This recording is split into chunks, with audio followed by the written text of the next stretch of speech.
Santana, that's what it was. Listener, you're taking me way back. I mean, that was when I saw Mario Lopez and Terry Norris in East Street Alley, and I asked him who was next. He was right in the middle of that trilogy with Santana. You know, how do I say this? First of all, I don't know that. Was Luis Santana a world champion before the fights with Terry Norris?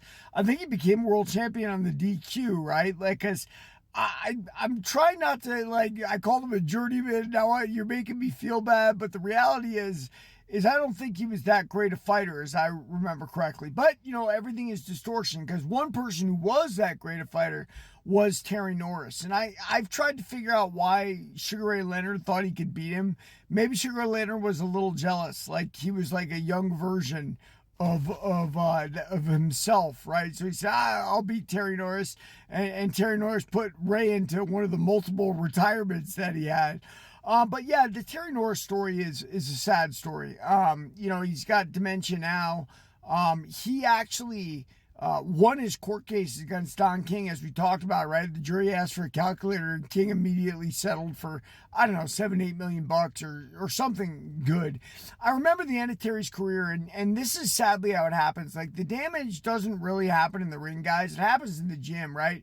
The repeated mauling and sparring and that you go through to be what you are. And, you know, I caught the end of Terry's career, and part of it was that Luis Santana trilogy, right? Because it seemed very odd.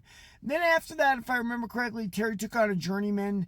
But what they were trying to do, and it was very, very clear, is they were trying to give Terry a money fight, a farewell fight against Oscar De La Hoya. And he got in there. They put him in there against some journeyman challenger, because Terry was still champ, and Terry lost the fight. And you could tell in the corner he was all bummed out and he couldn't believe it, but his body just couldn't take anymore. I mean, he was shot, he was done, and that was it. But, you know, both those brothers, you know, were incredible. I was partial to Orlin because I was a little short heavyweight, much like Orlin was.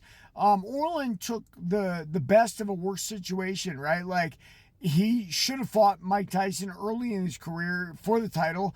King wasn't going to allow that. Dropped down to cruiserweight, won the title down there, moved back up. I remember he fought Tony Tucker, who was a Don King favorite from Ohio, and, you know, gangsters love that isolated area with each other, and King certainly was a gangster.